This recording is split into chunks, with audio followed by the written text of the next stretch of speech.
You're probably lying to yourself about what you value. Let me prove it to you. Imagine you and I are having a conversation, cup of coffee, and you tell me that one of your core values is personal growth. So I follow up and ask, great, what books are you reading right now? What have you finished recently? What audiobooks are you listening to? Crickets. You tell me a couple of minutes later about the latest Netflix show that you recently binge watched over a weekend, and you're excited about it. I'm excited to watch it too.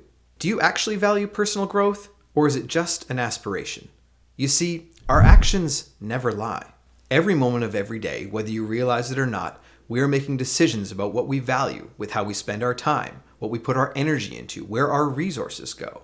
We often have values that we talk about, things that we say that we value, our health, our family, our faith. But if our actions never line up, then are they really your values? Mark Manson is the author of the best-selling book, The Subtle Art of Not Giving a... He wrote an ebook called Personal Values. I'll include a link in the show notes. Go grab a copy. I think you might have to give me your email address to get it, but it's worth it. And in it, he talks about how achieving success is not nearly as important as our definition of success. And at the core of our definition of success is our values. So how can you discover and live out your core values?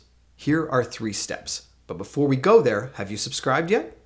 Step 1. What do you value right now? Not what do you say you value, but what do your actions say you value? Let's take a look at your calendar. Better yet, let's take a look at your bank account. What do these things say that you value? Mark Manson says that way too often we allow our decisions to be controlled by our emotions. And this often leads to very short-term satisfaction, but it's at the expense of our long-term health, leading to consequences that we really don't want. He says that people that live this way will begin to feel that they're perpetually on a treadmill, constantly needing more and more and more, constantly needing to satisfy those feelings and those emotions. And the only way to step off this treadmill is to decide that something matters more than our feelings. So take a look at your time and where your resources are going.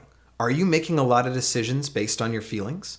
Admittedly, this can be a really challenging exercise. It's challenging to step back from your own life and look at it objectively.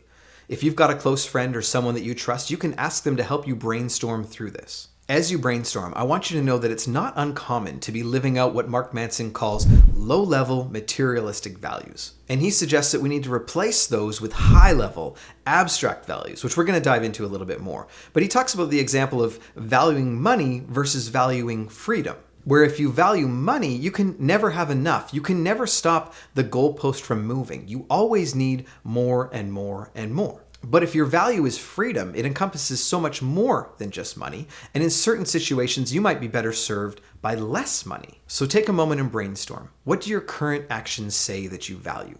Be honest. Step 2, brainstorm what values could do a better job.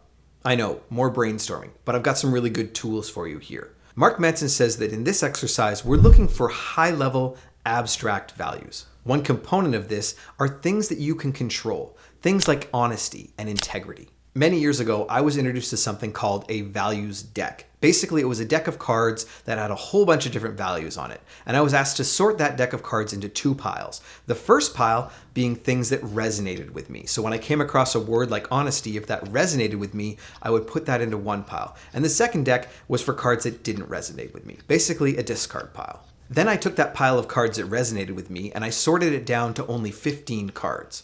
Then I did it again and sorted it down to only 10 cards. Then I did it one last time and took it down to 5 cards that I believed were my core values. I've done this exercise a handful of times over the years, and it's a great way to brainstorm. Now, thankfully, the company that made that card deck has made a virtual free version, basically a website that does almost the same thing, where you can go in and kind of click and select the values to help you brainstorm as well. I'm going to include a link to that in the show notes. Go check it out. You're looking for values that resonate with you, values that challenge you. You're looking for values that are going to build you into the person that God is calling you to become. My wife and I sat down a number of years ago and actually walked through this exercise for our family. So we have our own individual values, core values, but we also have a set of values for our family. Really incredible exercise. I highly recommend going that extra step if you're married or in a long-term relationship. Step 3, grow up. Don't you just love it when somebody tells you to grow up? When I read that in Mark Manson's ebook there, I was like, really? Come on, I'm 43 years old. Here's the thing. When you do this exercise properly, when you put those values in place, they are going to require you to level up. They're going to challenge you. And Mark Manson says that we have to grow up because as a child, we do things for the pleasure that we believe we will receive. We see the new toy and we want it. We see the dessert and we want it. We see it, we want it. Then we get to adolescence and we begin to realize that pleasure isn't going to be able to drive all of our decision making. There are principles at play, and we begin to see the world as a series of trade-offs. So we'll do what our boss asks because we want a paycheck. We'll study for our exams because we want to get good grades and not mess up our future. This is a good step forward from purely pursuing pleasure, but we still aren't making decisions for the sake of the action. Manson says that adulthood is the realization that an abstract principle is right and good for its own sake. We need to learn to recognize that the action of working hard or of being honest is both the value and the reward. The adult does what is right for the simple reason that it is right. It's being honest even when it hurts. It's loving selflessly, expecting nothing in return.